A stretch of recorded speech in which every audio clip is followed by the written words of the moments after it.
ଜୟ ଜଗନ୍ନାଥ। ନମସ୍କାର ଦର୍ଶକ ବନ୍ଧୁ। ଯେଉଁମାନଙ୍କର କନ୍ୟା ରାଶି ସେମାନଙ୍କର ଏଇ ଏପ୍ରିଲ ମାସରେ ଶିକ୍ଷା କ୍ଷେତ୍ର କେମିତି କଟିବ ଆସନ୍ତୁ ଜାଣିବା। ଶିକ୍ଷାର ଭାବ ହୋଇଥାଏ ପଞ୍ଚମ ଭାବ।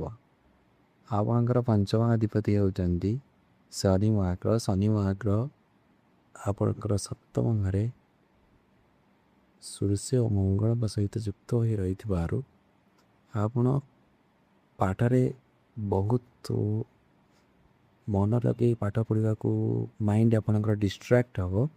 ଆପଣଙ୍କର ରେଜଲ୍ଟ ଆଶାଠୁ ଟିକେ କମ୍ ଯିବ, କିନ୍ତୁ କେତେବେଳେ ଅଧିକ ପାଠ ପଢ଼ିବେ, ଡେଡିକେଟଲି ପଢ଼ୁଥିବେ ତ କେତେବେଳେ ଟୋଟାଲ୍ ବି ପଢ଼ିବେନି। ଆପଣଙ୍କର ମାଇଣ୍ଡ ଡେଭିଏଟ୍ ହେବ, ଆପଣ ଟେନସନ୍ ହେବେ, ପାଠପଢ଼ାକୁ ନେଇ ବହୁତ ଇରିଟେଟ୍ ଫିଲ୍ କରିବେ। ଯେହେତୁ ଆପଣଙ୍କର ଲଗ୍ନକୁ ଦୃଷ୍ଟି ରଖୁଛନ୍ତି ଡାଇରେକ୍ଟ ମଙ୍ଗଳ ସୂର୍ଯ୍ୟ ଏବଂ ଶନି ମହାଗ୍ରହଙ୍କର ଦୃଷ୍ଟି ରହୁଛି, ସେଥିପାଇଁ କେୟାରଫୁଲି ଆପଣ ପାଠ ପ୍ରତି ଟିକେ କନସେନ୍ଟ୍ରେଟ୍ କରି ପଢ଼ନ୍ତୁ, ଠିକ୍ଠାକ୍ ରହିବ। ଏଇ ଏପ୍ରିଲ ବାହାର ପରେ ଶନିଙ୍କର ଉଦୟ ଅବସ୍ଥାକୁ ଯେଉଁ ଶନି ଆସିବେ, ବିଶେଷ କରି ସୂର୍ଯ୍ୟଙ୍କର ଚେଞ୍ଜେସ୍ ଯେତେବେଳେ ରାଶି ଚେଞ୍ଜେସ୍ ହେବ ଆଉ 5 to 14 ପରେ ଠିକ୍ଠାକ୍ ହେଇଯିବ।